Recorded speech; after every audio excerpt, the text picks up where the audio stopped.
we're going to start with the long-term causes of World War I. I used to, like I said, use the acronym MAIN.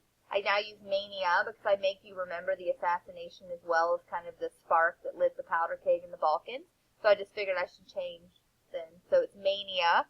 So we're going to discuss M-A-N-I today. Manny, like a mani-pedi. And then we'll add in the A for the little video discussion online, which is fun anyway, the Black Hand, well, not fun for Ferdinand, but I mean, fun to talk about for us. And so long-term causes of World War I. Remember that we have set the stage for all of this. You've built a pretty strong foundation. My heading on your packet says the Great War. That's because this time period was known as the Great War until there was a Second World War. So you can't have they weren't like, oh, this is the first of two really bad, crappy things that are going to happen. They thought this would be the war to end all wars. It was not. So it was titled the Great War during the time it will become World War I. And so we're going to talk about today militarism, alliances, nationalism, imperialism, and the assassination. If you want to write those out to the side, those are our examples for mania. You've probably had those in world history before. They shouldn't be anything new to you. I might just elaborate a little bit more on the European overall schema here. So remember with Bismarck that we had set up the secret alliance business, like he had really become that chess player who's going to set up alliances behind the scenes. We're going to see the first thing I talk about today is alliances and how they led us up to World War I. People starting to build friendships with each other and promising to have their back if anything went awry is going to cause us some problems now that Germany and Italy especially are unified. And so we're going to talk about that. So rival alliances are going to begin. We're going to see the triple alliances versus the triple entente. And that's going to be our alliance system during this time. Bismarck is a planner, but also I've kind of led OVB up with you as being a planner, a chess player. That also means he's very hypersensitive.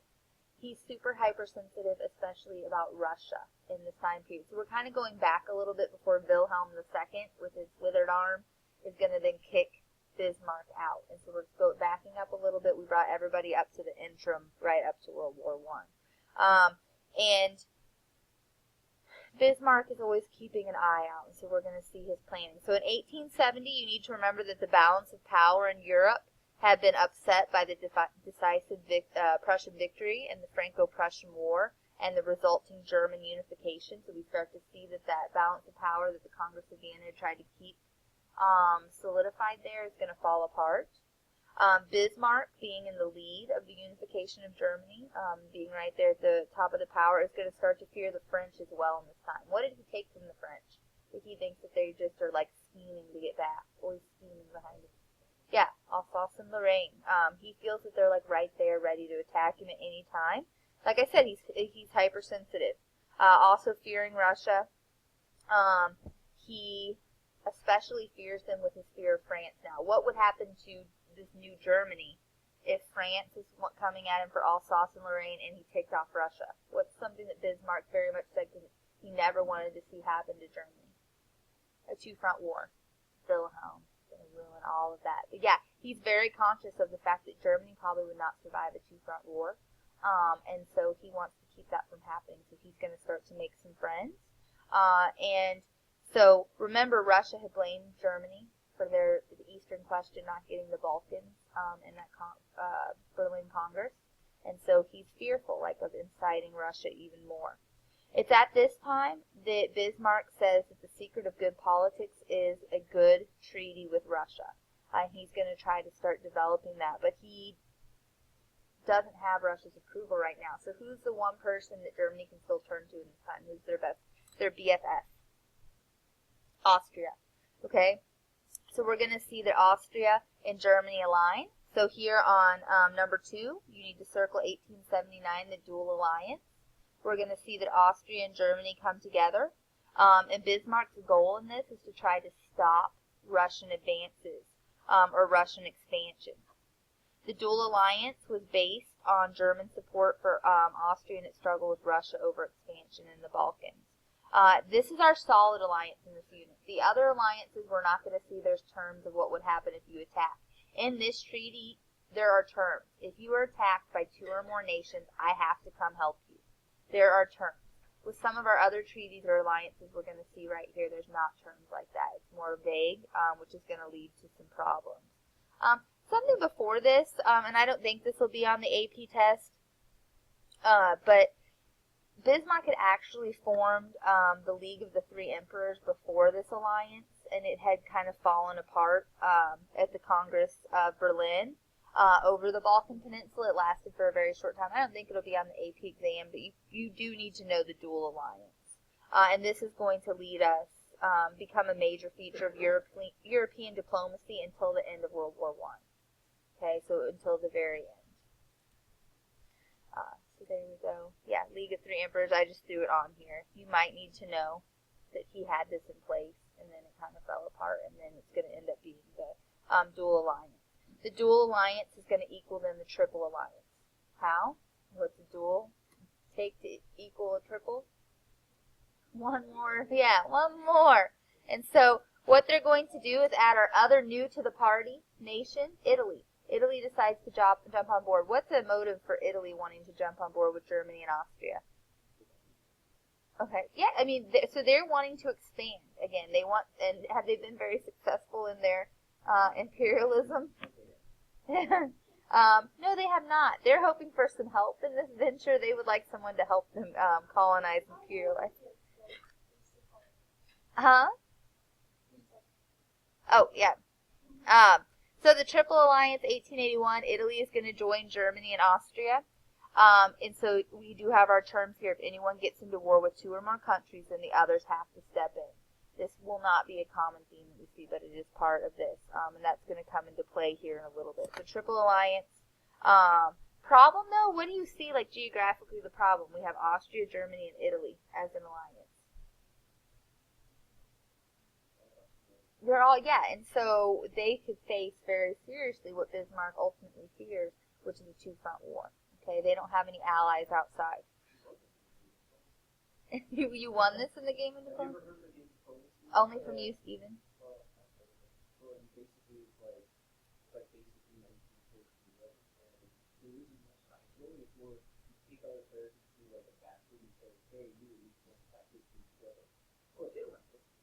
Yeah.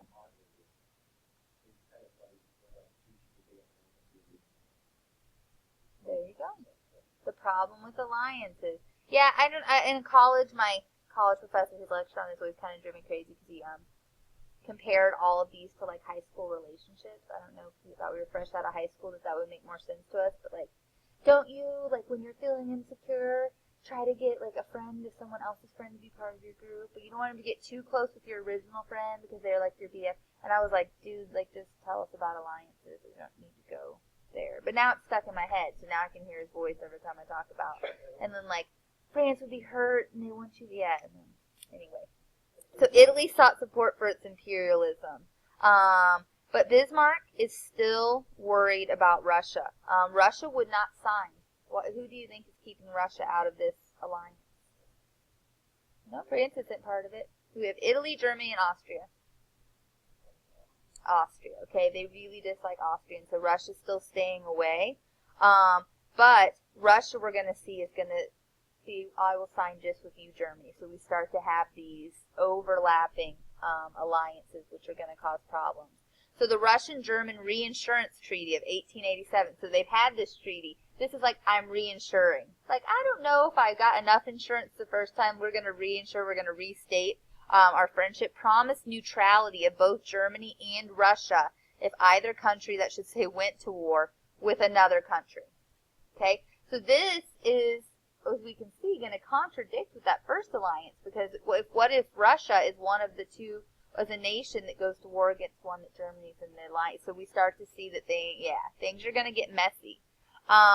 What also gets bad here is it's during this interim. So Bismarck signs the Reinsurance Treaty of 1887 with Russia, and then Wilhelm II steps up after Wilhelm I dies, and he's going to kick Bismarck out. And then Wilhelm II, being the awesome negotiator and foreign diplomat that he is, refuses to re-sign this reinsurance treaty. So everything that Bismarck builds up is going to be gone in one generation of after he is asked to leave by Wilhelm II. because this is Bismarck's bid at making sure things are safe between Germany and Russia, that Germany would never face a two-front war. And by not signing it, Wilhelm II has left that door open for Russia to align with someone else that could possibly then come against Germany. What? No, he's not dead. He's just been removed from his position in 1890.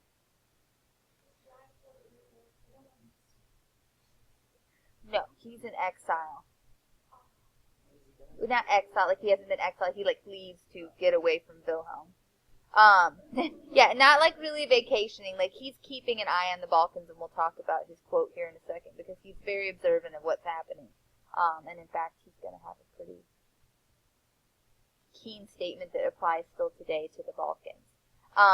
And so this promised neutrality. Kaiser Wilhelm refuses to renew it. You need to circle these 3 bullets here that I put there. Important. This can be seen as a huge diplomatic blunder. Russia wanted to renew it. They were willing to stay with Germany and promise neutrality if something should happen. Germany now, out of necessity, has to draw closer to Austria. And something that's going to happen to Austria at the very end of this, we're going to see is going to happen. Yes. Mm-hmm. Everything that Bismarck felt would have, I mean, it's so crazy if you could have gone into World War I as Bismarck's Germany rather than as Wilhelm II's Germany, things would have probably been very different. France then starts to court Russia. They're like, oh man, I did it. See, that professor's in my head forever. I'm using like his thing.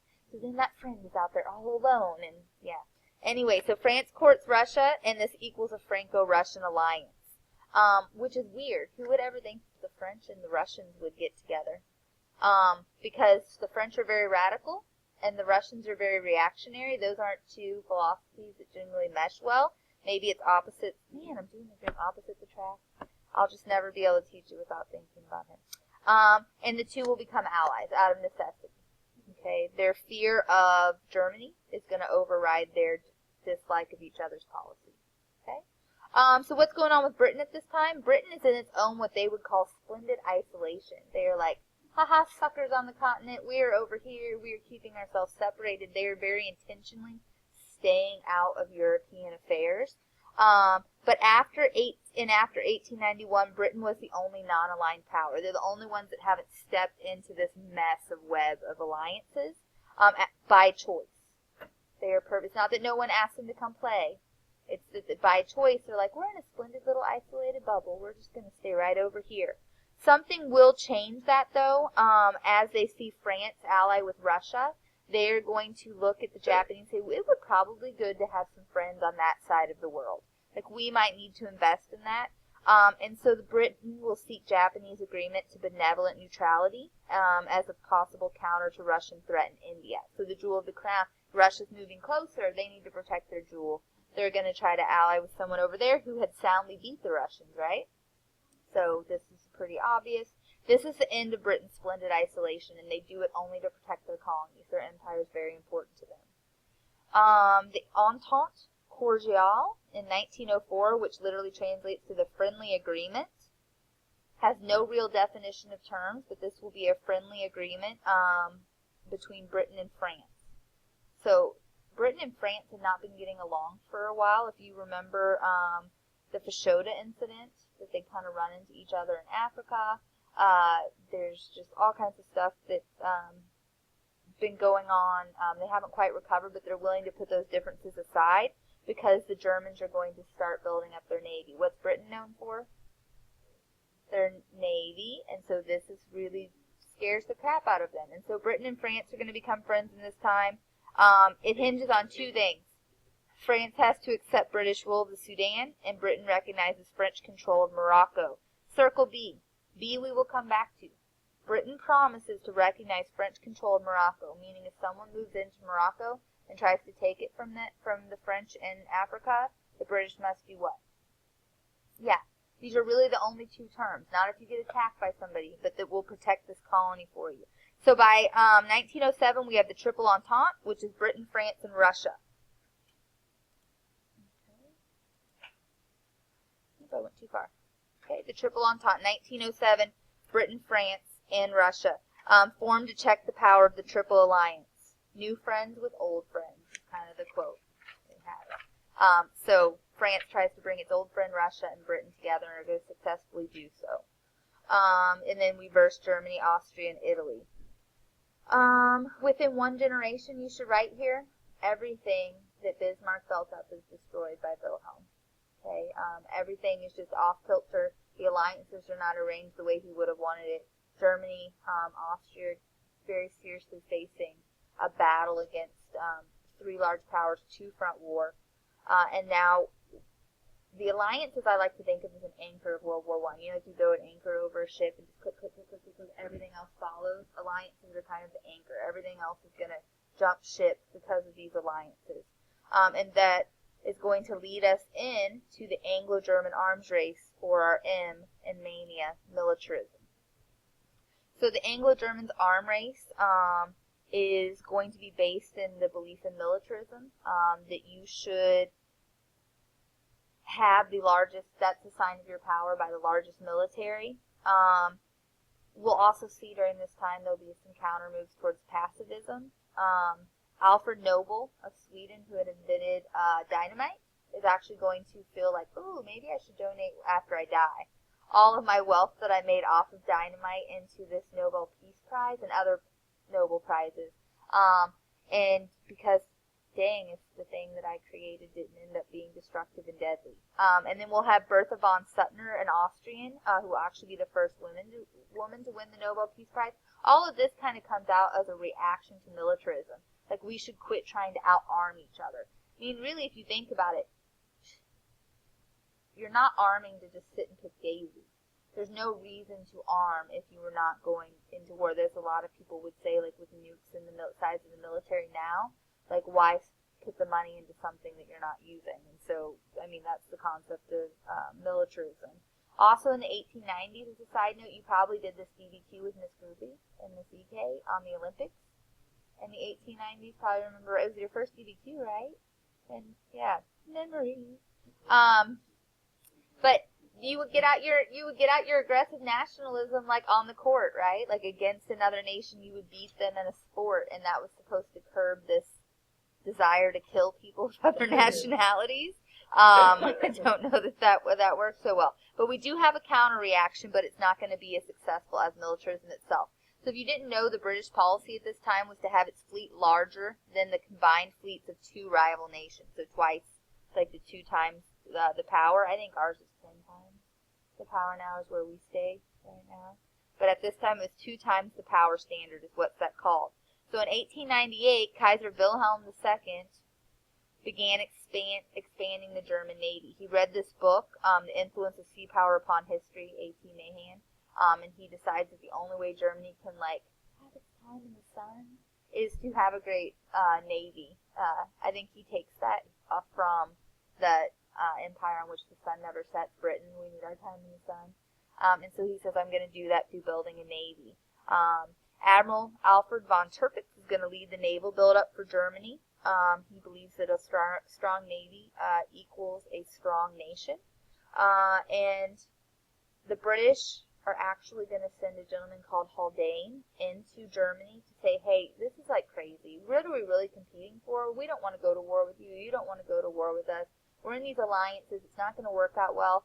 And the Germans plan this speech about how they're going to outbuild the navy of anyone in the world on the day he shows up, this ambassador. So it fails, but I think you should note that the British unsuccessfully tried to stop this arms race before things got there.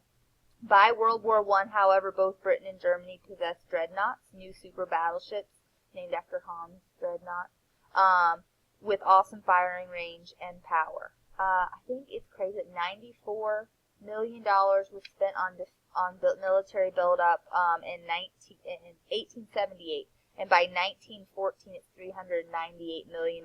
Germany will see a 73% increase in money spent on armament or military buildup. Okay, so that's really all for militarism. That one's simple, building up your military. Oh, there's the book and the Holiday Mission. This is the British diplomat that shows up and tries to stop.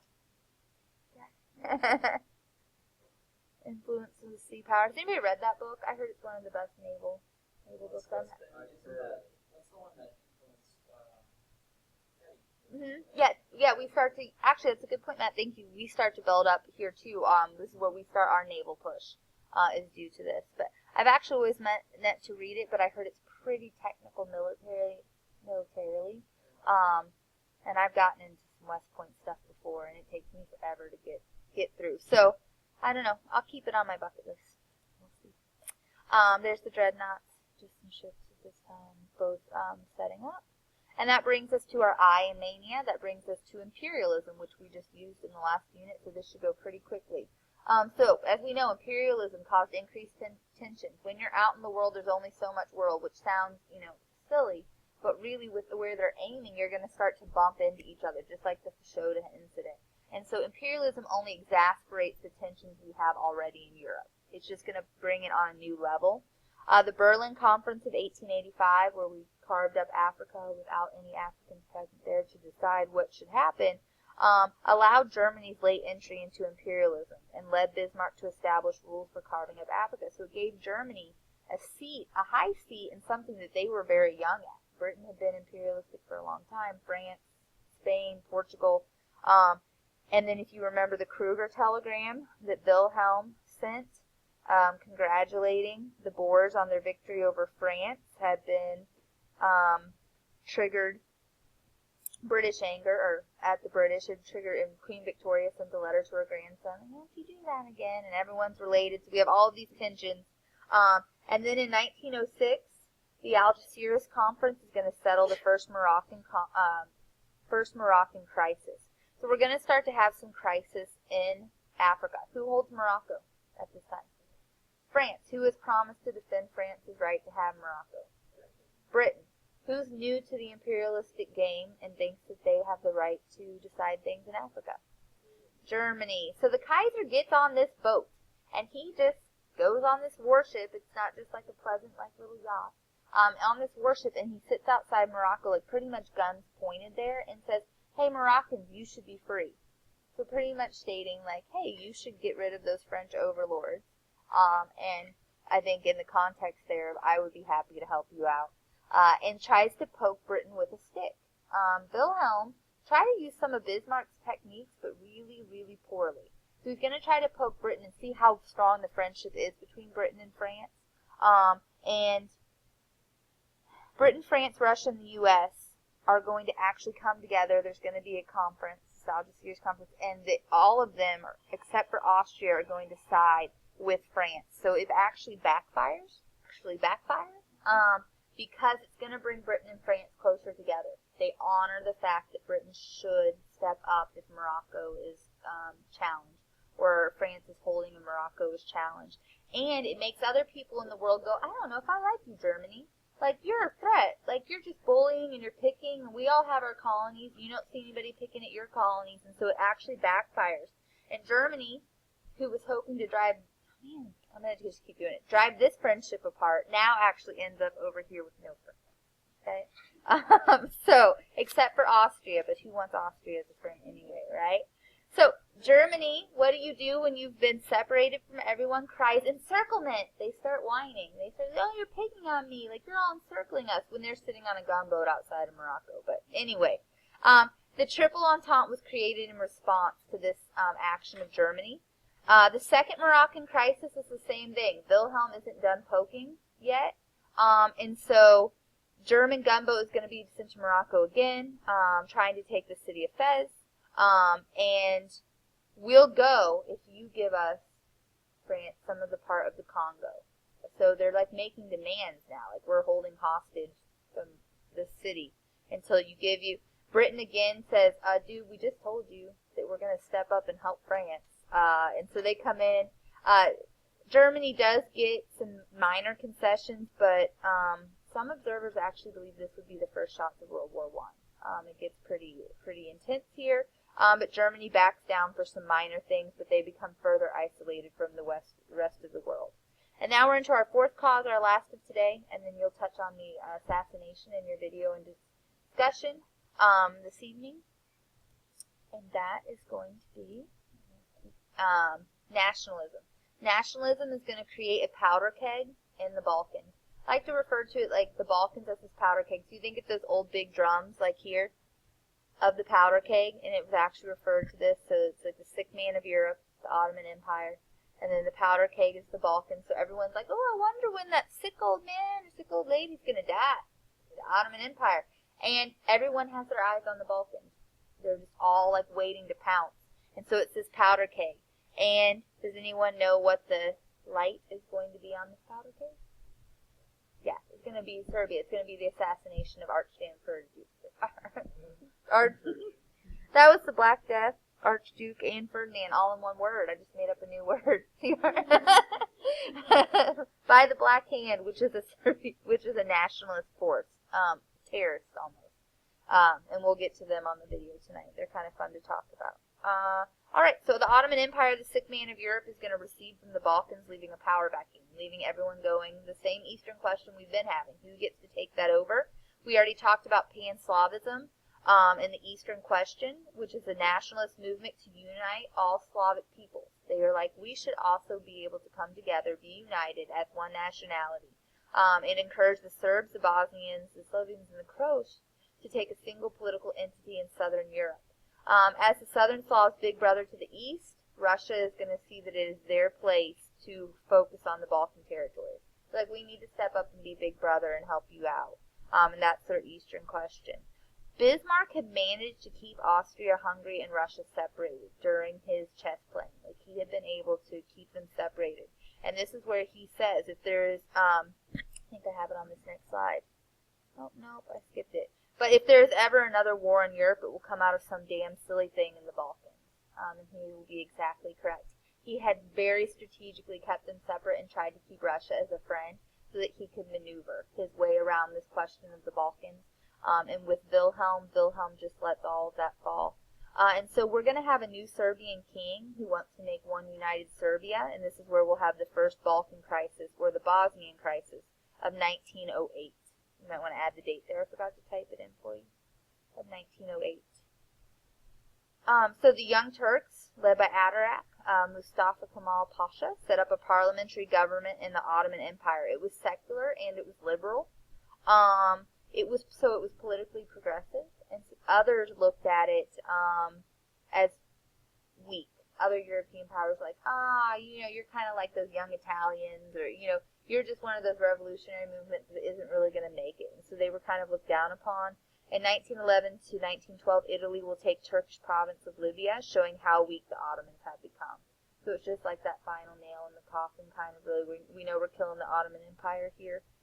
In 1908, Austria annexed Bosnia-Herzegovina while Russia failed to gain access, thus leaving Serbia frustrated.